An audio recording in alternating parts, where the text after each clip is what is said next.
get the throat cleared. Which camera are we looking in first off? Which one are we on? That one? All right, sweet. What's going on, guys? Welcome back to the final episode of the 3D Leadership Podcast for 2024. Wanted to give my team a little heart attack here. For those of you who are new to our podcast, those of you who are new to what is going on here, first off, my name is Dennis. I am one of the hosts on the podcast alongside my co-host here, Danny. Say what's up, Danny. What's up, what's up? Super excited for today's episode. Trying to make it home to eat some food, so let's go. Yeah, I hear you there. So, couple ground rules here before we get started. One, we always are grateful for Mom Christian Gifts for hosting us every single month since we began back in 2023? 2023. Like a year and a half now. Yeah. 2023. And we are grateful for all the help with the tech. We've got some of our team here in the background working all the tech, the cameras, the sound. We've also got some of our team out on holiday with family. So who you see right now is not the whole squad, but they'll be back next year. Now, the other thing is this. We've got two types of viewers on the stream right now. One are those of you who have come to the stream before. First off, thank you for hanging out with us. Thank you for being part of our community.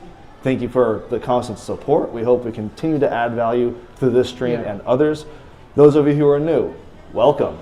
Hopefully you guys receive some value from this. We are not ever going to tell you to like and subscribe to the channel because that sounds super tacky to me. We know if you like something, you'll share it. We know if you like it, you'll comment, just like you do on every other social media post. How do they do it? Click right here? Exactly. So the only thing we ask of you is this. If you find value in this or there's something you want to share with somebody, we ask you take that extra step and share it, and that's it. Yes. We're only doing this, making this content to add value to you and to help you live at the highest level, as this podcast is solely focused on leadership development, practical application through biblical principles. So, with that being said. And personally, for myself, thank you for the people that have been on, because it's helped me grow so much. Your testimonies, the things you shared, the wisdom that you have, man, it definitely helped me strengthen into the next season, especially putting it and applying it into the next year. So I appreciate you, and I appreciate all those who are coming, because I'm ready to learn.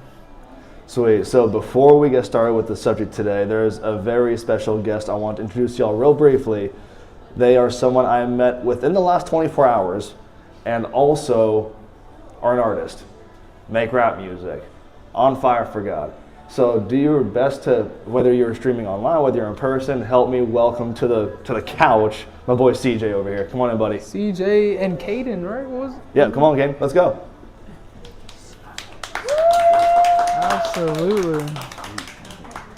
All right, so Danny, do me a favor and share your mic with them right now. And if we have both of them share, then obviously we'll let them both have the mic. So first off, a little bit of background on who you are and a little bit of background on the kind of music that you make. I'm CJ Ampian. This is Kaylin Hagee, my nephew, and we basically make Christian rap music. We make. Oh, just hold it. Okay, cool. We make Christian rap music, and it was just something that I started like a year and a half ago. I was really just writing in my notes because it was like a way to express myself, and my mama was like, she was being like real, you know, she was like in my phone, she was like, hey, what's that you writing? And I was like, oh, it's just a little song I made just for myself. And that's when she was like, wait, let me hear it. She heard it. She was like, let's go straight to the studio. So it was like, okay, straight to the studio, you know. But I didn't really know the talents that I had until that day where we actually recorded in the studio. And ever since then, I was just pushing to encourage the youth to be bold in their walk, like walk with authority when it comes down to Christ, and never be ashamed of it. Come on now. So, quick question for you, right? So, I know the music industry is not easy, right? And especially stepping in, understanding where you got to go, how to get out there, right? Especially someone who is in faith.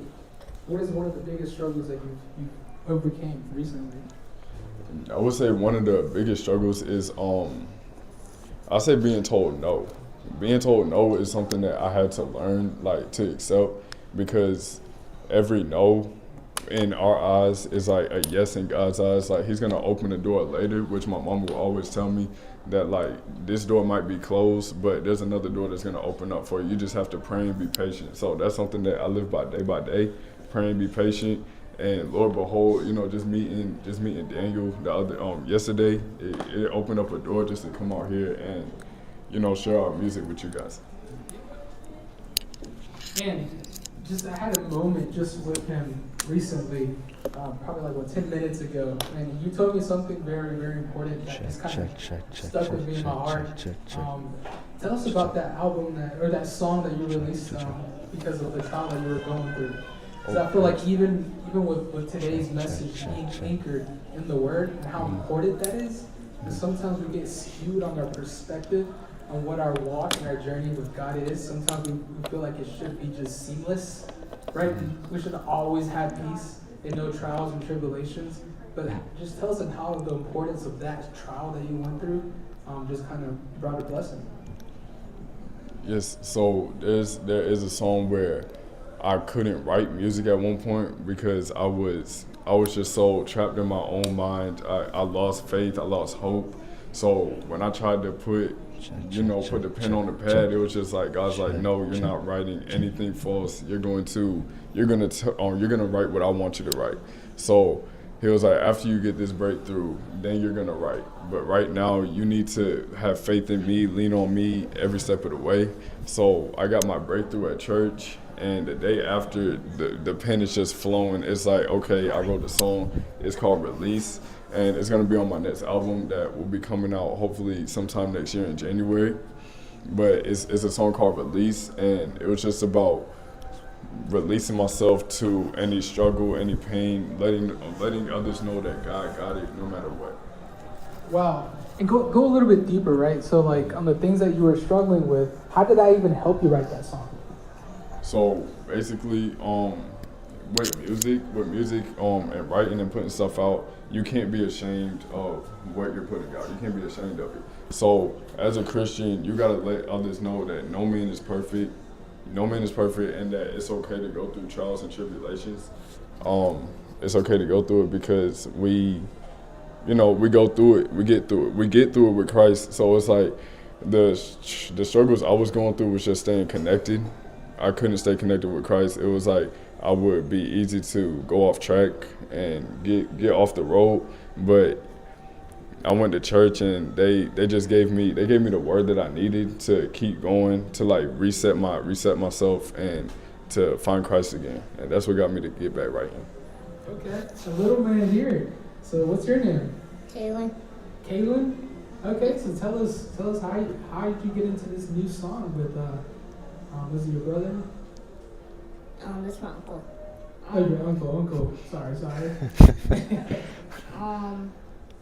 Like when I heard both of his songs, and then he asked me, like, did I want to be on this song? I heard his song and then I liked it, so I just like wanted to be in the song that like he was in. Come on now, you're like, this guy's talented. I gotta look through all his music, right? Yes. That's good, man. I love how kids are so simple. You know what I mean? It brings that childlike faith back.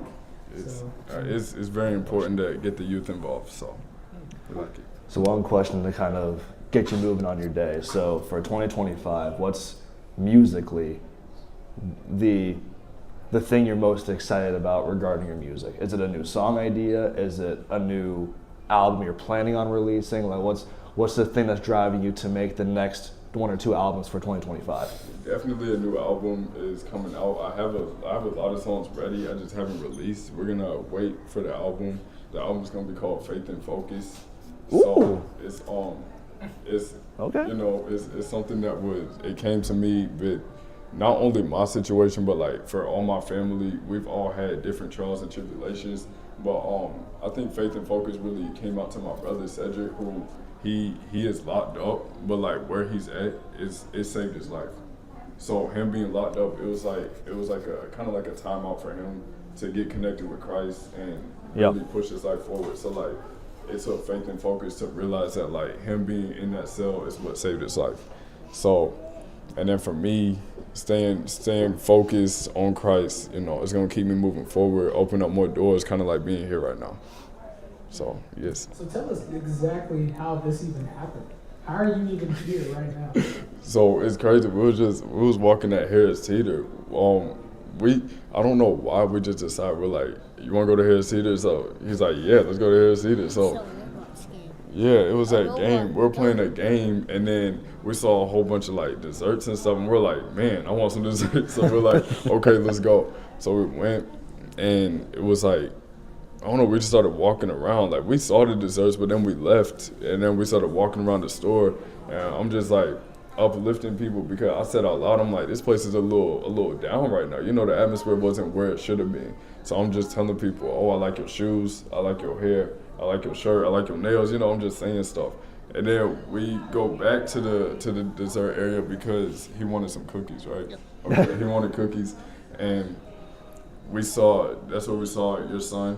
We saw your son, and he just had the brightest smile. And I was like, okay, that's where the atmosphere is right there. That's where the uplifted spirit is. So I pulled Daniel aside because I was like, I don't want to just go straight to, oh, can I buy your son some cookies right in front of him? Because what if it's a no? And then it's like, you know, so I'm gonna ask Daniel, and he said, of course you know you can. You don't have to, but you can. And I was like, okay, cool. So I got the cookies, brought them back, and that's when he started telling me about the podcast, and I was like, I make music. Lord, should I take my opportunity? And he's like, yeah, take it. Like, you better talk about it. Speak up. That's a door I'm opening for you. So speak up about it. So that's how we're here. Well, it's so beautiful because I'm glad that you're learning this. How old are you actually? 17. 17 years old, right? I learned this last week, right? So the things that you're learning now, like, we have to understand our words and the things in our perspectives that when we go out into the marketplace, right, Harris Teeter, gas station, all these places, most of the time we're just like, it's our personal time, you don't need to talk to anybody, and we kind of shun the world out. But as a Christian, we should let our light shine, right? Encourage, empower, go out there and just finally smile at somebody because it can make their day. And that opens opportunities for you, doors open. It's such a huge thing that God uses whenever we're in a state of gratitude. And we understand that just being in His presence and being alive right now in the present, like He will be like, I could use that right now. So that's so beautiful. I appreciate you coming on today, bud. Just for sharing your story a little bit. I look forward to how we're going to work together here next year with some ideas we've already talked about. But for now, go hang out with your family, man. But hold on, for a little man. Yeah. So, tell us, how are you going to impact the youth, people in your generation? Tell us how you love God. I don't know. Are you gonna keep rapping? What you gonna do? Probably keep on rapping. Keep rapping. Spreading the word, right? You love Jesus? Yeah. Let's go, man. Let's go. That's what this is about. Let's go. Yes. But thank you guys so much. Thank you for having us. We appreciate it. Okay. Yes. Thank you. Dude, this is a blessing. It's a blessing. All right. Oh, you okay? Watch yourself, bud. That's a blessing, man. That was dope. That was a perfect setup for today, too. No, it literally is. It gives me so much hope, especially for the younger generation. 100%. I mean, it's it's not very often that you see kids, high schoolers wanting to make music already being so mentally tuned into wherever I'm going, who can I impact? Whether it's Christian related or not, it's who can I make a positive impact on? Like you don't hear, or maybe I just don't hear about it. Maybe it's going on, but in most cases I don't hear much about us just going to a store and just saying, hey, let me just compliment somebody. Yeah. Let me just tell them, yo, your hair looks on fire today. Not literally, but like actually. Well, Dennis, tell us, in the leadership, business owners who are out there making millions of dollars, right, and out there impacting generations and generations to come with their wealth. Exactly. What is one of the main things that they teach you? They teach you it's all about people. All about people, right? All about people. And they teach you not to be afraid, to go out and talk to people. Just try. Just to empower, to interrupt somebody's day. Yep. Interrupt somebody's day and share your smile and share your enjoyment. And he already knows that. Exactly. So walk me through this, because the focus on today was being anchored and assigned, right? So he was just talking about his faith and how anchored he was. He was just explaining how anchored he was in his faith. So how does that then translate to whether we are anchored this year, whether we're trying to get more anchored next year? Just the concept of how do we begin our either finish 2024 or start 2025 in a position of stability, in a position of being anchored, to be able to do what we want to do. Like just go off on that for me a little bit. Man, so one is start, right? So if you fell off the end, one, do not fall into shame, right? Do not believe that there's some kind of system in play that you have to earn God's presence again. No, he's ready right now. So one, forgive yourself, forgive others, take out all the bitterness that's in your heart. And remember, it's not about you. Most of the time, even I would say from my experience of business owner and a lot of successful people, they fall into like, hey, it's about me and my next blessing. No, scratch that, take it out of your head completely. Your blessing is for others. So remember, it's about impacting others, and even your trial that you're going through right now is for others. So whenever you get through that, now you can help tons of people that are going through that same thing. It's always going to come around like this. Whenever you're having a trial, there's somebody else next to you, around you, going through that trial too. Yeah. So it's starting 100%. to get back into his presence and starting to get back into reading his word. So staying anchored now, get anchored now, drop it now. Right, so that's the start, I would say. 100%. I mean, just look at the creation story, right? I mean, if we're talking about even any CEO that creates a product, he's not making it for himself. He's making it to take care of the market. Yeah. He's like any tree, anything that's out there that produces a fruit. It's not, the tree can't eat its own fruit. It's for those that come near it, those that go by it. So if we want to be able to be anchored, if we want to be able to see progression in 2025, the focus cannot be on what's this going to do for me. The focus, and this is the hardest part for anyone to hear, the focus has to be on how is this impacting those who I'm meeting today. Because there's the mentality that the Pharisees had of, I know everything's about me, you have to climb in stature to have influence. Yeah. Clearly they had none, yet they thought they did. Exactly. I wonder how many I know I've been there before, thinking I know so much, I should be on every TV show, I should be on every podcast. Quickly God reminded me, no, I'll let you know what you need to know for who you need to know it for. Exactly. Because it's not about what business you want to create, it's about which one have you been assigned to. Like think about parenting, for example. Like myself and my two kids. Yes, I'm the dad. Yes, I get to say they're my kids. Biblically speaking, they've been assigned to me. Yeah. I'm developing them into adults 30 years from now. It's not just that I get to do what I want with them. It's, hey, these were created by God just like me. So what am I doing to make sure that I set them up for success as they grow older? Even the kids that they hang out with, what are we doing in our home that impacts the friends they hang out with?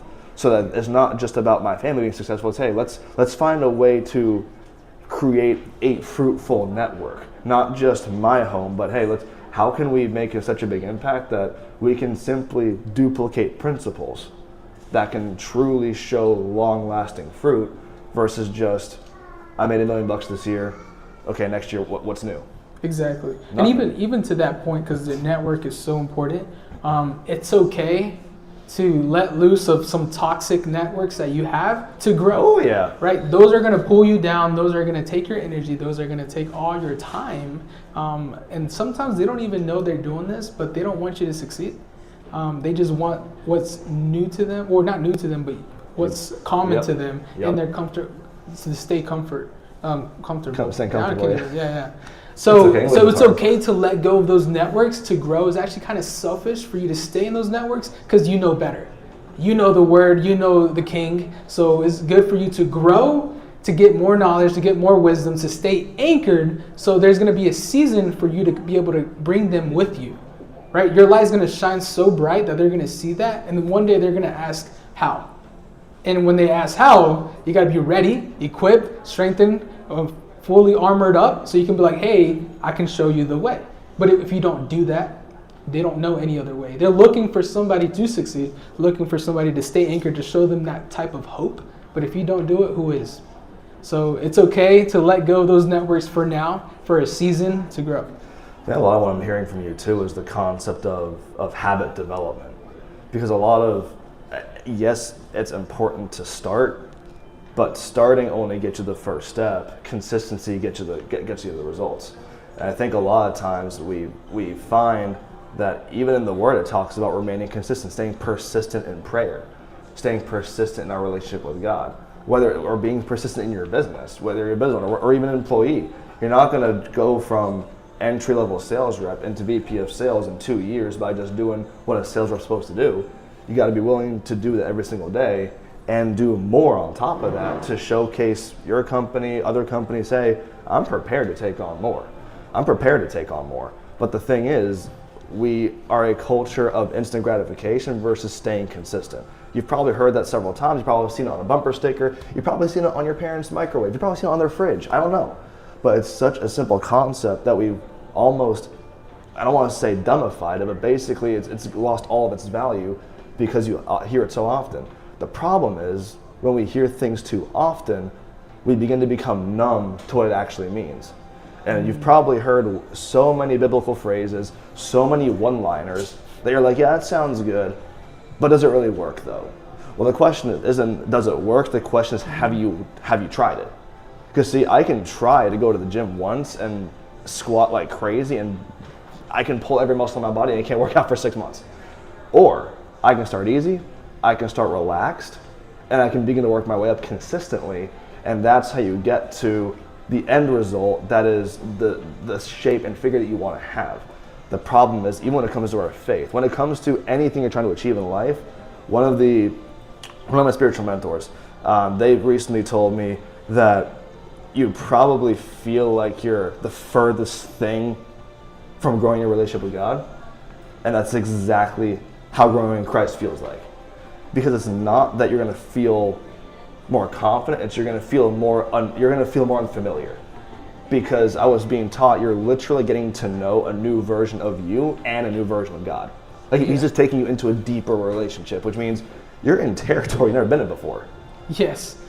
Yeah, that is so true. And because you're learning something new from God and from yourself, it's not going to be an instant hit. And I think what the Pharisees did and where their mindset was is that they thought they reached the end. They stopped growing. They completely just hit the mark right there. They're like, this is all I'm going to know. This is all the wisdom that I have. And then I know everything there is about the law. So we have to follow it. Right, so I think a lot of times people that have been in Christianity for the longest time, 30, 40 years, right, they've been sitting on that wisdom and knowledge and not applying it. And they're just like, oh, that's the end of the road. So whatever I know, that's where I can teach you to. But there's so much more. As a Christian, I think what I've learned the most is that there's more every single day that I learn more. So, yeah. And that keeps me rolling. It keeps me staying consistent. It keeps the fire inside. God always shows me just a tiny bit of wisdom, a crumb bit of wisdom, and it just leads into a thousand rabbit holes of what it could be, right? So I just had to seek it. So, and even recently, right, we're talking about just internally our fruit that we're giving out and our hearts, right, and the part that we play in the body of Christ. That goes so deep. A lot of people just believe like, yeah, it's a good word, it's a good sermon, but how does that even apply to my life, and how can I even act that out? How am I even a child of God to grow fruit to let other people take from this fruit? Yeah. You know? There's a lot of, I heard one of the pastors I follow on social media, his name's, I believe it's Philip Mitchell or Philip Smith. He runs a church that's becoming more well known. I think he's in Chicago. I could be wrong. But there's a little thing about Philip Mitchell. He oversees, I think it's 2819 Church. He constantly talks about there's so much information, but not enough doctrine. And from a biblical perspective, it means there's so much info, but not a lot of context, not a lot of foundation. The thing we have to be careful of ourselves, and you can even dive into this a little bit yourself, is how do we make sure that we're staying focused on the right stuff, that we're staying grounded, that we're staying anchored in what our faith doctrine is, what our values are. When push comes to shove, how do we make sure that we expect the pushing to happen so we can be prepared for when it comes. We know how to push back. Yeah. Because there are those times where you've been to the gym now for 5 days in a row and you're just tired. Like, you don't want to work out. You don't even want to get out of bed. You just want to chill. But you know mentally, if I give in now, I'm done. I've lost the momentum. So talk a bit about how any listeners in the store or online can be prepared for the when push comes to shove, but how we can make sure that we are anchored versus just standing on ground that can be blown over. How we remain anchored to where the wind can blow as hard as it wants to. We staying put. I'm standing right here. I know what the word says. I know who God says I am. I know what my values are. You can tell me whatever you want to tell me. I ain't moving. I'm not nudging. I'm on the course I'm going. You can't deter me. I can be detoured, but you can't deter me. I think you said it, right? It all falls down in who do you believe that you are? You know, and then who do you know God is? Once you know those two, you're not going to move, right? So I would even say this from experience. The times that I got swayed from every wave of doctrine and times that I got so confused was whenever I didn't believe I was the son of God, right? I wasn't a child of God. So what did I believe? I was more of a sinner saved by grace, you know, instead of a child of God. So what I did was like, I'm a sinner. I proclaimed that and I lived that out, right? So I was like, oh, it gave me kind of a ticket to like go out into the world. But what we don't know is that actually it ruins our mindset, our perspective, and it actually is really bad health to our bones and our body. So I was ruining myself at the end of the day, right? So I was always having anxiety. I was always having these mental breakdowns. And I was like, why? If I'm following you, I'm reading your word, I'm thinking that I'm anchored by having a checklist, right? You get back into striving mode, right? And then you still fall into shame. People actually don't even know that they have that shame in them. But if they're having to have a checklist to strive to get back into God's presence, then you are into shame. You don't have to necessarily just fall crying on the floor knowing you have shame. But if you hit striving mode, then you already know you're like, I gotta earn God's trust again. I gotta earn His presence again. Like, He will never forgive me. And one of the biggest things was this lady told me. She was like, you gotta learn to forgive yourself. When you forgive yourself, you understand who you are, right? You come boldly to the throne, right? You come boldly. You don't come crying. Well, you can come crying, and that's actually louder. But what I'm saying is, when you come boldly, you know who you are, and you know you can battle it off. Right? You know that your words are important. You know the things that you focus on are important. So you won't be shaken. Whenever the storm comes, you say, peace, be still. Yeah. You know? Yeah, you're touching on something that I was talking to the store owner, Monica, about this like maybe a week or two ago, as I was navigating a situation in life where it felt like these walls were closing in. I just didn't know what to do. I wasn't trying to navigate. I never felt that kind of pressure before. And the thing that I was reminded of was, if I am of the kingdom, then it means I carry the authority of the kingdom. So why am I preaching it but not living it? Like, and it wasn't even the conversation of you should be doing better. It's, you've got access to this. You've already got the key. Just open the Dropbox and pull it out. Just pull what you need. Like, you've already got it. And it was this reminder of so many times I look at life and say, life is beating me down, when in reality it's not that it's beating me down, it's I'm not beating it off. It's fighting at me, but I'm letting it fight at me. I'm not choosing to speak up against it and say, okay, job may not be my preference right now, but in Jesus' name, I know that I will prosper in this. Not because my will prospers, but because God's will is for me to prosper. Whatever that looks like. I know I'm going to, in the end, win this. Whatever sickness has overcome our family, we prayed, and instead of saying, God, I hope we get healed, it was a prayer of, God, by your stripes, I am healed. I'm not asking you for healing. I'm just going to tell the sickness, this is what's going to happen because the word overpowers you. And it was a whole mindset shift for me, where it was this whole new approach to, I'm not just going to believe that the word exists and can have power, because oftentimes we believe it has power, but we act like it can have power. We don't operate in the full essence of, if it was in God's will, I could lay my hand on somebody, they'd be healed. If I lay my hand on a dead person, they could come back to life. Now, there's plenty of, I don't want to say controversy, but plenty of doubt involved in those situations because that aren't taught properly, and we aren't taught that in the church in most cases. But the word literally says, like, for you will do greater things than I. That's what Jesus told us. Meaning, if we truly begin to walk on the word, it means we can change our whole perspective from the world is outside of me to, no, God spoke to the storm and it was still. If I carry the same Holy Spirit in me, it means I have the same power. The question isn't, do I have the power? The question is, have I access the power? The question is, do I understand I have the power? Because the word tells us that that faith comes by hearing, and hearing the word of God, which means if I want to walk in deeper power, I have to better understand what the word says about the power that I have. Most of us don't operate in that power because we haven't taken the time to learn about it more. We haven't taken time to ask God, hey, teach me more about this. Hey, help me understand how I can help people heal. Help me understand what a word of knowledge is. Help me understand the concept of prophecy. Like, is that a gift I can achieve? Like, if you're in the Raleigh area, come back here next Friday. We're having a teaching on prophecy and a prophetic worship night.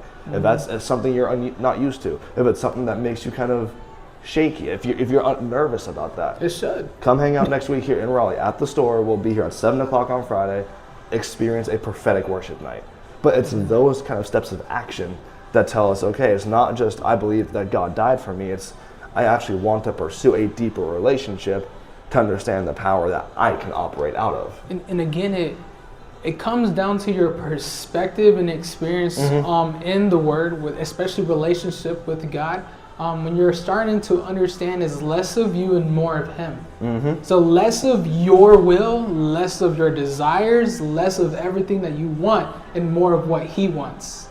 So when you get that down, you start understanding that prophecy, speaking in tongues, things that are in the spiritual are very effective.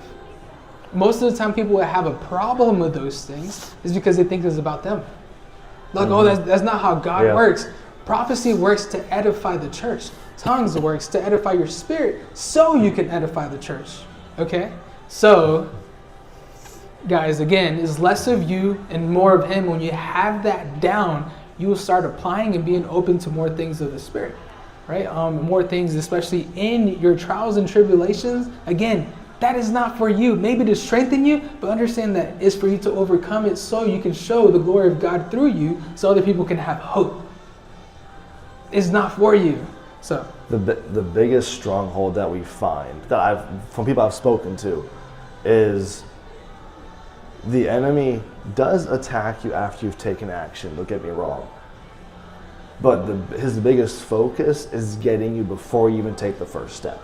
Because here's the thing, he's not as concerned about, put it this way, he's in panic mode once you've taken the first step. Because if he can keep you from taking the first step, you're off his radar, you're done, you're good, there's nothing to worry about. Now the problem is this, most of us believe a lie someone said. Most of us believe, like for example, you can drop in the comments, you can, however you want to, you can say, how many of you were told by somebody you're never going to amount to that? How many of you were told that you won't make it through medical school? You maybe had dreamt of owning a restaurant. Who was told that 95% of them fail? I'm pretty confident every hand either in your office went up or back home out there you're on the couch. And here's the problem. The statistics are true, but the question you didn't ask is who was helping you get there. Because if you had a mentor, if you had a coach, if you had somebody, just like every sports team has a coach. Last time I checked, there's no sports team that exists on planet Earth that doesn't have a coach.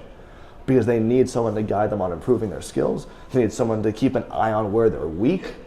So what they need to do is be able to navigate their weaknesses. If you're a business owner without a coach, let's be truthful about this. You're going to have a much harder time because you're navigating everything on your own rather than having someone to feed you along the way, help you navigate a couple obstacles here and there. Well, guess what? It's the same with your relationship with God. If you choose to not navigate it, that's cool. Then just expect to be unaware, to not be sure what to do, to be in a much more uncertain position because you're navigating everything on your own. Yeah. If you got the GPS, Just like if you go to drive somewhere and you don't know where to go, if you guess your own streets, you may get there eventually, but maybe next year. Let's be honest. You definitely ain't getting there. You're definitely not getting there on time.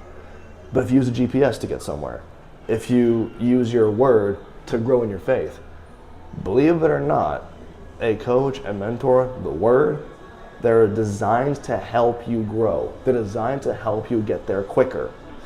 But if you don't have someone coaching you, you will turn into one of those statistics. And that I will say with a fact. Because the people I have known in my life, the business owners that I know who have had coaches and mentors, they became the 1%. They became the 2%. They became the success stories that are not the 95%. But the thing is, the point I'm making with that is if you only listen to the negative thing that you were told and don't challenge how do I become the opposite side, well, now your mindset is focused on I can't be this versus how can I become this? What help can I get to achieve this? And I would say even use those things, like when people tell you, oh, they're not going to amount to anything, as fuel, right? That should be one of the things you write down. So be like, oh my gosh, this person is about to see God move in my life. Exactly. They're about to see the light of the Lord in me.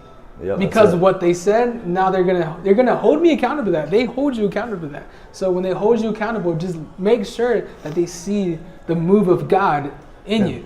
Like perfect example here. I mean, what we're talking here right now, the podcast. This was an idea that first came to mind 7 years ago.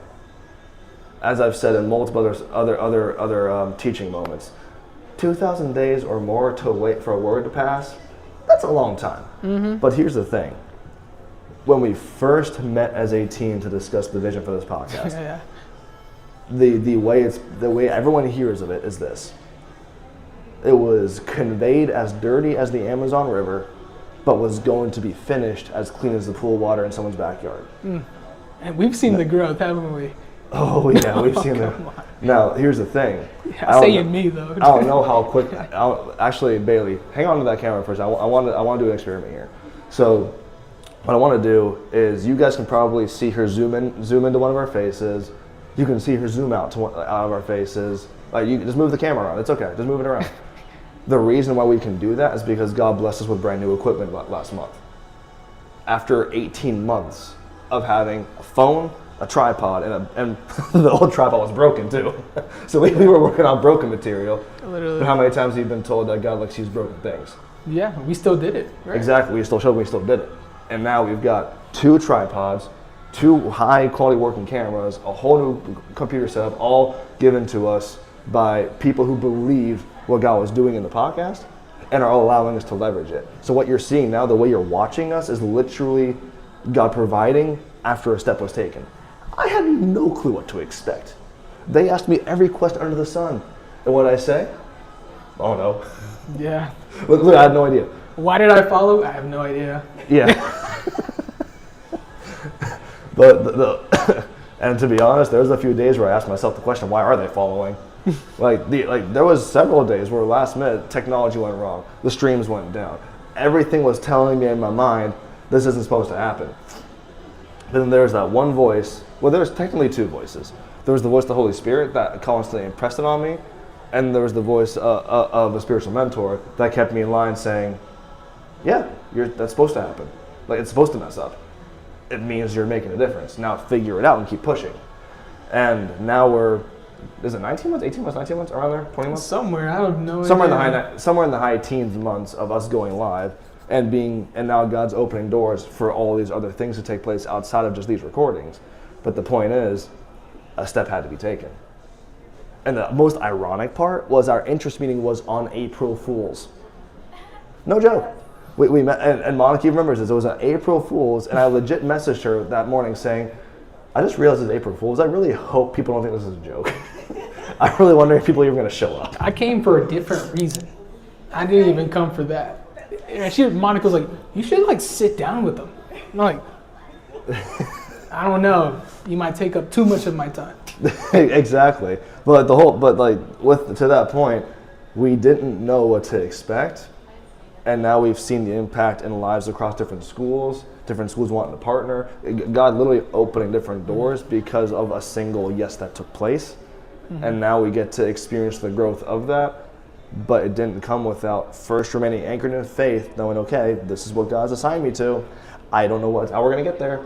I don't know what it's going to look like. I have an idea, but I'm pretty confident my idea is totally wrong. Let's just see what happens. And now we can see how multiple times we've been assigned here.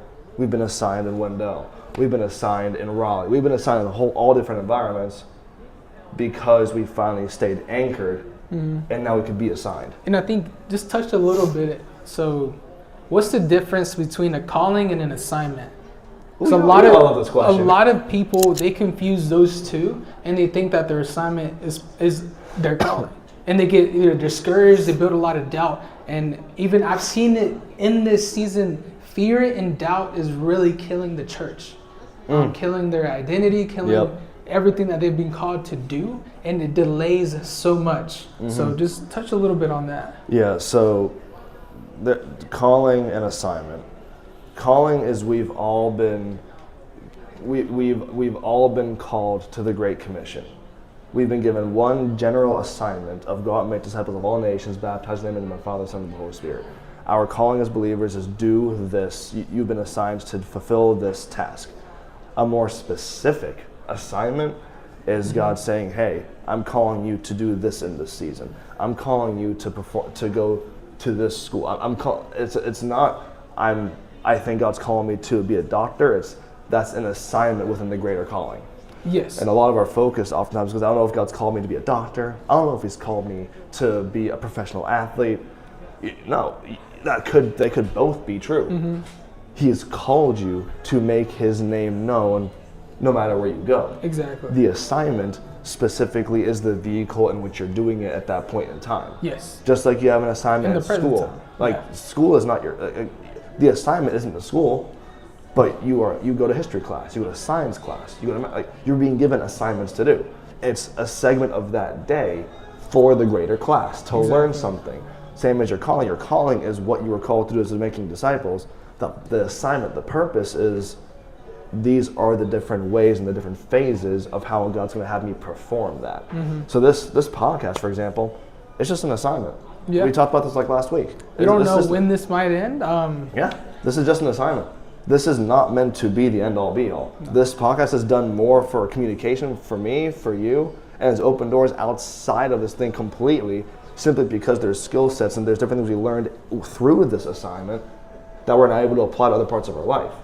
This is simply an assignment. This is what we said. We said that this is a catalyst for the next season of life coming up, for the next assignment coming up. It's simply a catalyst. This is not I want to earn my way to hold a microphone. No, I want to earn my way out of this thing so this thing can continue to grow. And we can see it at multiple malls. We can see it at multiple schools. We can see it like one of the visions that we have, and you can pray into this with us if you like. One of the visions is over the course of the next several years is that we have a group just like us live in every state in America. That's one of the visions that God gave me. When it's going to happen, that could happen 50 years from now. Let's be honest. I don't know. But I do know that one of the concepts that we have is that a little pod of our crew is going to be under the banner of the 3D Leadership Podcast in every state in the country. Now, if you're tuning in, ask God yourself, hey, if this is something that you like to see, if you've thought about doing something similar in the past, pray and ask God, could I be one of those new pods?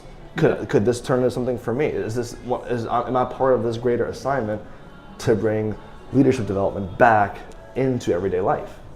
That's something to pray into. But in the same way, it's just an assignment. This is not your final calling. This wouldn't be your final calling. No. Your calling is to go out and let people know who Jesus is and be the brightest light you can be by by living in a level of excellence and a level of success that deems appropriate for you to have credibility to speak on what God's taught you and what God's done in your life. This would just be an assignment, just like for us. And I do believe there is personal callings too, right? So there's the overall calling to make disciples of all nations, right? To go be sent out in the darkest places where other people won't go, right? So, and everybody has their portion to reach. And there's another calling of where you could be a doctor. Maybe God called you to be a doctor, but you're not a doctor yet, Mm-hmm. right? Or Exactly. a business owner, so you're not a business owner yet. Yeah. Right? God wants to bless you in those things when you're fearing Yep. Him. So just know that the assignment is the trials and things that you might, it's going to look completely opposite from what God has promised you and from the visions that you wrote down with Him. So Yep. and that's to prepare you, right? If you want a big platform but are not humbled and have a lot of pride, He's going to put you Been through there. a lot of things, right? He's like, well, how is my glory going to be manifested through you Yeah. if you have pride Yeah. in the big platform? You know, so understand that, yes, we have that overall big calling, and that should be our main focus. So whenever we're sent out to the darkest places and we're like, God, I have an interest meeting where I'm speaking to 30,000 people. Don't you want me there instead? Yeah. No, He wants you over there in the darkest places because that's an assignment. That's an assignment where there's people you need to reach, the overall calling, right? And then you can come back to your calling. Exactly. Like the way that the Holy Spirit gave me this vision one time was, there's lots of analogies around drawings and paintings, and Him being a painter, Him being the potter, etc.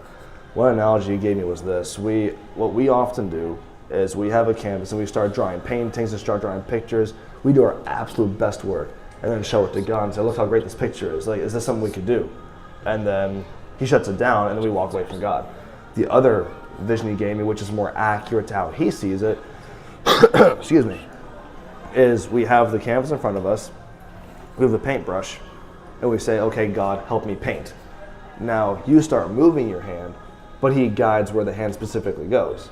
So you're still taking the action to be present, to be active, and fulfill your part of the purpose, but He's guiding the steps where you're going. Just like He told Abram. He didn't say, go over here, like, I'm going to send you over to this location in about 3 days.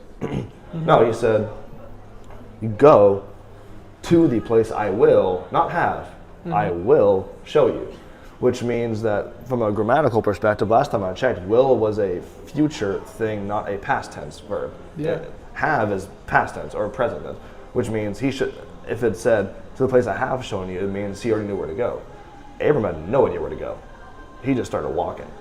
How many of us would be, if we were dropped in the middle of a field somewhere and said to start walking, I'll show you where to go?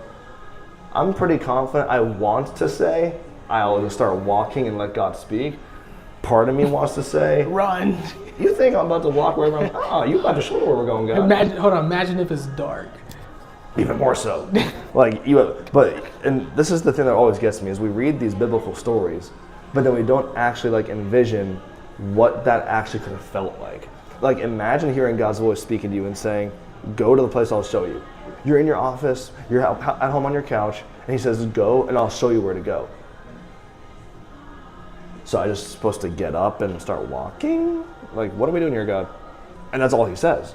But the faith that was required for Abram to start walking, and then he was eventually shown where he was going to go, that's oftentimes where I feel like most of us get to the point of, I'm ready for that breakthrough, but then God asks you to take a step without seeing the fruit, and we want the fruit before seeing the work. Yeah, and I think what the youth pastor that was on as a guest put it very clearly. He's a lamp to our feet.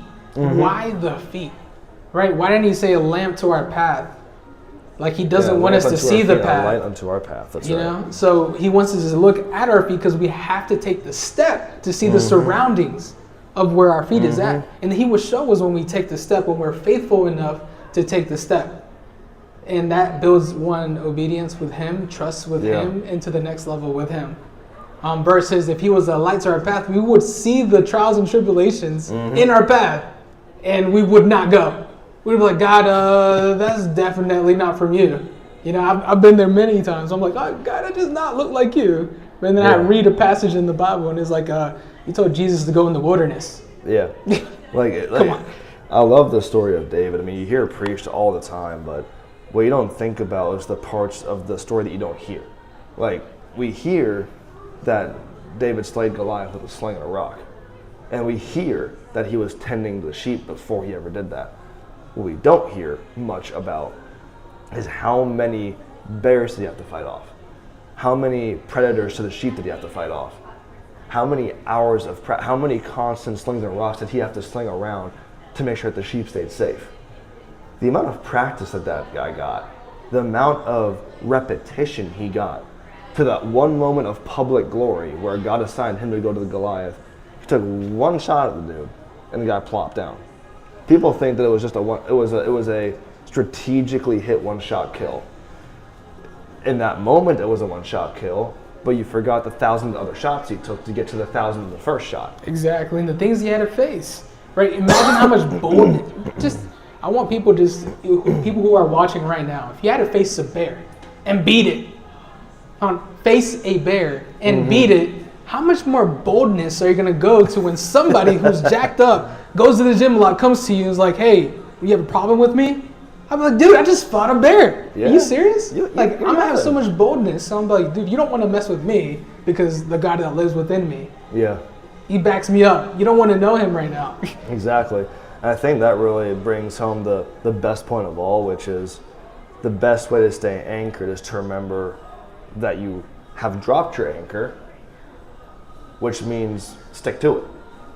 We get into all these situations, and the reason why we're so lollygaggy about life sometimes, and life getting crazy, and I had to skip church for this, I had to miss church for that, this life got here, that got there. So okay, all you're proving is that you have no firm foundation. Now, I'm not saying that there are not exceptions. Don't get me wrong. Please don't hear me wrong. Don't go on social media and say Dennis said that you should sacrifice everything for church. No, I'm not saying that. I'm saying that it comes from the perspective of when you encounter trials in your life, when you encounter tough situations in life, how quickly does your focus shift from the situation to your Savior? What's that reaction time looking like? Like, how quickly does that decision process take place? Does it take 3 or 4 days? Does it take a week? Does it take the entire season?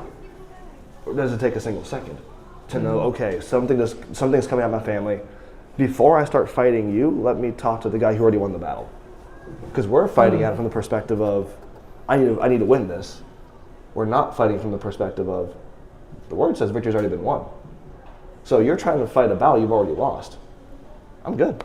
And you can't manufacture any tool to win the battle. Exactly. Like if we operate from the standpoint of the victory is already mine, basically all we're doing is playing the clock. Just like in the 2-minute warning in football, when they said there's playing the clock now. I wonder how much different any of our lives would be if we just started playing the clock, versus saying I need to fight this battle, I need to win this one, then win that one, then win that one, then win that one.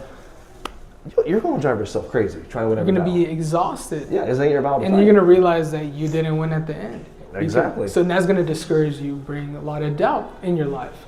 Versus knowing, I could fight you, but I could also just talk to God and let him fight you, and you know you're going to lose that battle. And it's more so taking a seat back from not saying I'm not saying you forsake your responsibility. I'm saying you redirect your focus. Or be lazy. Correct. Because the word says God doesn't reward laziness. But the word does say that without faith it is impossible to please God. Which means that I have to have some kind of level of faith that if I'm in a stressful situation, I gotta have some kind of faith that God already knows what's going on. Because if we claim he's sovereign yet we don't live like it, what's the value of our word? If we claim he is sovereign, we claim he is good, but then we complain to him about a situation, it's almost like we're complaining to him and not believing what we call him. You worship him on a Sunday morning and say, God, you're so good. Great. Then live like it in that moment too. Because if we don't, either God isn't good, which we all know that's clearly not true. So it must be you don't believe what you're singing. Mm-hmm. You don't believe what you're saying. You've learned to recite it. You haven't learned to let it refine you. You haven't learned to live it. Yeah. You haven't learned to just live decided on that. Yeah. There's a scripture that says that I love so much, where it's like, let men be liars and God be the truth. Mm-hmm. Right? So, but that perspective, like everything that the word says, you have to make it true because it's true. Mm-hmm. Right? So if somebody who comes, it could be the most prophetic person, comes into your life and tells you the opposite. Well, man, I'm sorry, but the word says this is true. Yep. So you have to live that way because that's going to keep you anchored. And God is going to be like, hey, that's my obedient son right there. And he's going to use you more. So. Yeah. I mean, how many times did Jesus say that he was going to rebuild the temple in 3 days? And he was told, there's no way that's going to happen. There's no way. It took us so many years to build to say, how are you going to tear it up and build it back up in 3 days? Well, if they realized he wasn't talking about the physical temple, they quickly realized, oh, he is right, because he literally came to die. Now that was the most powerful quote I've ever heard of any pastor. It was Pastor Matthew Stevenson up in All Nations Worship Assembly. His opening statement in his sermon was, he came to die. He didn't come to do miracles. He performed them in the process. He literally came to die. It's like if we were born and our sole purpose in life was to die. He just came to die. And that's all four Gospels. It's the Bible in itself right there. He came to die. But if we don't operate from the perspective of like Jesus did, where he knew things were going to come up, he knew people were going to doubt him, he knew all these things were going to come up, he still came to die. He knew the amount of beatings he would take. He still came to die. He knew the fact that his face would be so dismantled that people can't recognize who the guy is. He still came to die. Mm-hmm. He got his spine, parts of his spine ripped off, his intestines hanging. Like he got his body basically mutilated, like worse than anyone you can try. He still came to die. So if he knew that was going to happen and he still chose to die, can we not, if God gives us a word to go do something, say, I'm going to expect something to come at me, but I also know the word says I'm victorious. So I'm going to anticipate a trial and expect the victory. Yeah, I love that you said that. Now I want to take it even deeper. Like he knew that he was going to be disconnected from the presence of the Lord. Even more so. And he still came to die. Yeah. Knowing that that's what brought him the anxiety in the Garden of Gethsemane. That's why he was sweating blood. It wasn't because he was going to get beat. He was going to get completely just betrayed by his own people. Yeah. Right. He didn't care about that. He didn't fear men. He feared the Lord. So he knew that. He saw the poison in the cup. He saw that, and he's like, God, if it's your will, let it be done. Like, man, it pierces so much more because I'm learning the importance of staying in the secret place with them. Mm-hmm. Right? Like, I don't want to be disconnected at all. Right? Yeah. And I know the repercussions of being disconnected from him and what that brings. Jesus did too. He was finally, for the very first time since the beginning of time, was going to be disconnected. And he feared that. So that's definitely for another talk. But yeah, it's in the end, when we talk about the idea of being anchored and then assigned, there's only so much that we can say to anyone watching or anyone listening. At some point, you have to choose what's going to be your anchor. And then no matter what assignment you get, I'm going to stay anchored. We can repeat that to the day we take our last breath.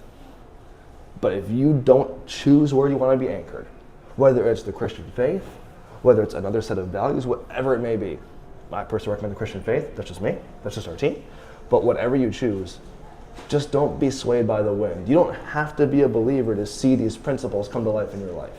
Now, I will say that's the best decision you could ever make because there's so much more that comes with it. But for 2025, let your sole focus be to get anchored.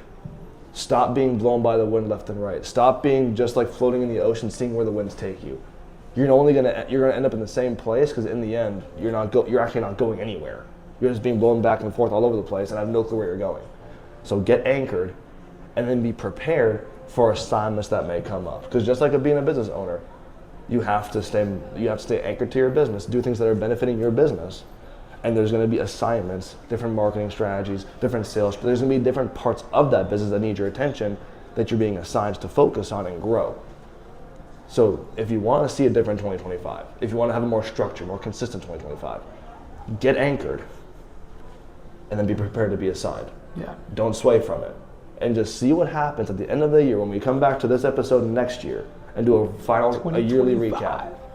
Look at what happened over the course of that year. Mm-hmm. You've seen what's happened to our podcast over the last 19 months. We simply stayed anchored. And now we get to have all the tech that we have, and we have an absolute blast doing it because we're looking at which camera to look at. We're trying to figure out the volume. We've never had those problems before. No. That's what I call that's what we call the baby problems. when we were still babies and figuring this thing out. Yeah. Now we're starting to go into. Now we're starting to get to the youth age. We're starting to get to youth maturity, and now it's okay. Now we're focusing on cameras. We're knowing what the lights are like, what the sound is like. Is it sounding right? Is the lights coming through properly? Are we on the proper person with the camera? Now we're getting new problems. Now this is a new assignment, but we're only here because we stayed anchored from the beginning. So get yourself anchored in 2025. Do you have anything 100%. else? Yeah. And before we go, I also want to let you know that whatever you anchor yourself to, okay, hold on. Whatever you anchor yourself to, I love this. You will reap the fruit of what they have to offer. So if you anchor yourself to another religion or another, so to say, God, whatever your job, you will reap the fruit of what they have to offer. And I promise you, they don't have to offer much, right? But if you anchor yourself to the Lord, He'll give you those living waters. You have that inheritance.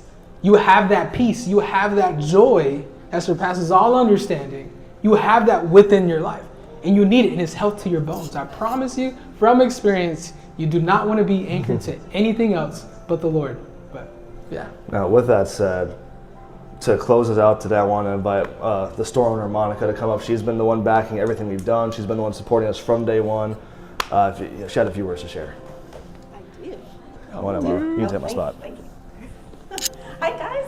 Hey! I am excited. I wanted to make sure that I just popped in. This was not planned. I wasn't even supposed to be here.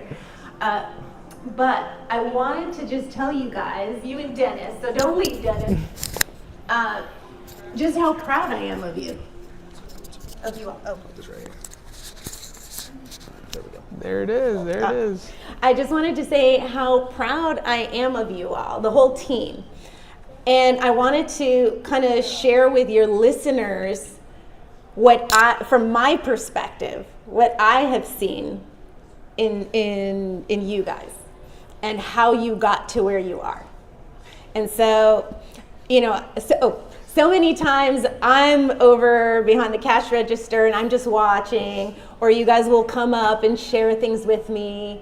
Or, just even like the first time I met you, Danny, you're looking for a book and then we have conversations and I tell you about Jared's fast and you're like, well, maybe I can do a 21-day water fast. And he does. And then things start to blow up for him spiritually and things just start to move, And so I just wanted to share with you guys, like from my perspective, what is it that I've seen in you guys to get you to where you are.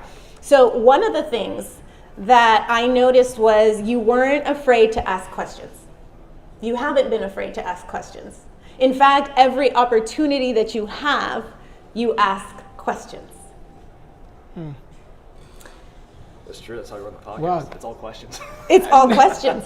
And it's amazing because the Lord's, and you hear it everywhere, but have you heard that saying that when the student asks, the teacher appears?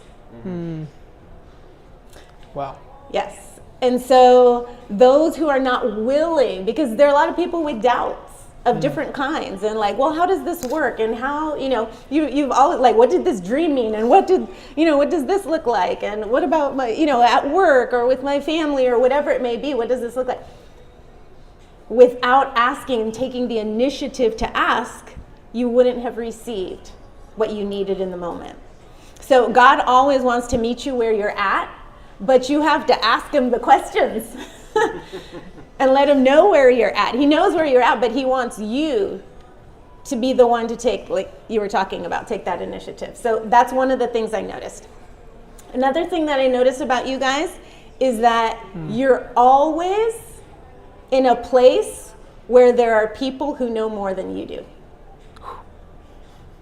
Right? Yeah. Yes. I hate being the one in the room to know everything. Yeah. Because I'm like, everybody's coming to me. I'm like, no, I want to learn. Exactly. And so to me, that's been amazing because you are the fruit of the people you're around. It's like osmosis. It just kind of, it melts. Like you guys are part of the Mon family. You're part of my family. What happens when you're around like people who truly care and love and are invested in just growing as a community and a family, right? And so always look to be the place where you want to be.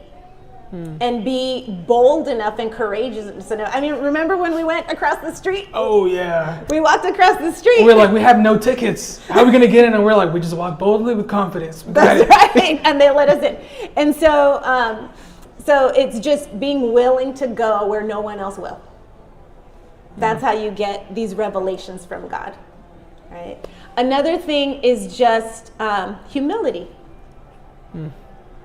The willingness to listen and sometimes, I wouldn't say be corrected, but be guided or be exposed to a different option. And when that has been there, you receive it and you assimilate it and you evaluate it and you're like, oh, okay, actually, yeah, that would be a better option. So just being the humility, God loves humility. He loves humility. Wow. And so, he prospers and he favors those who have a humble heart. And so I'm just very grateful to see that in you guys because that's your foundation. Gratitude and humility will always be your foundation as he continues to grow you and explode what you guys are all doing together. And and then just a pure heart for God. Like not looking to use him to grow yourself, but to know him, to grow the exposure of him in the earth. And so I really see that as part of your heart as a team. Your goal isn't to, because at your age, you could easily be like, yeah, I'll make a name for myself. I remember when I started a business, I was like, okay, Monica Burnett, let's see, how we can get this name out there. And in the end, I'm like, I could care less, right? If it's but there's a switch in your mindset and your heart set to be able to say that. And so for you guys, it's never been, I want to be in the limelight. It's, I'm willing to put myself out there, even though I don't know what I'm doing, so that he can get all the glory. And because of that, you're going to continue to grow, and he's going to continue to give you guys open doors in everything that you do. So I just wanted to tell you guys that I'm really, really proud of you. Thank you. Yes. Thank you.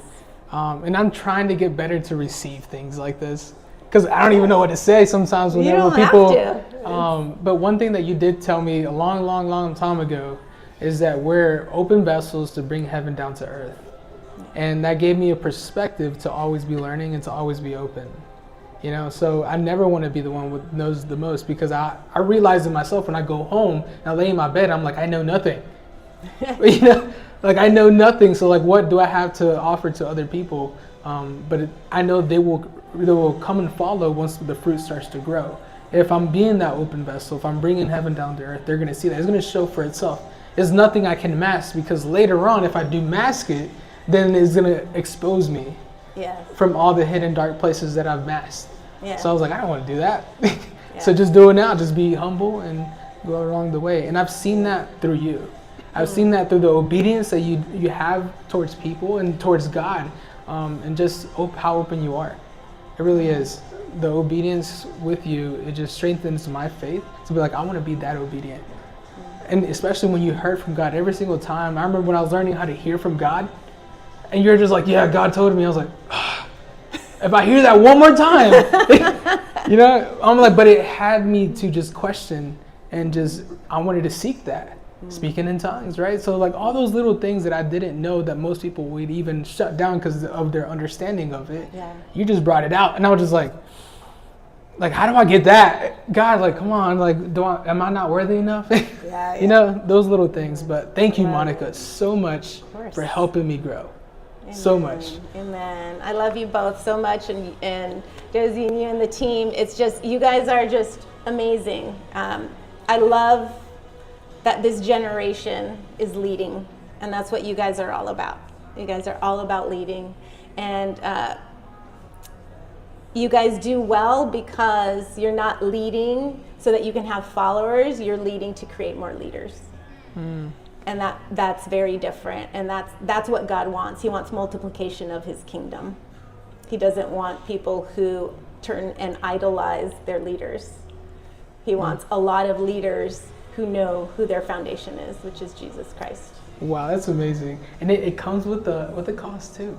So Yes. Oh, yes. it comes with the cost. I even seeing right now, I didn't know that I was impatient, but whenever you're helping others, you're discipling others, you're like, I'm starting to understand when Jesus looked at his disciples, like, man, how long do I have to be here with you?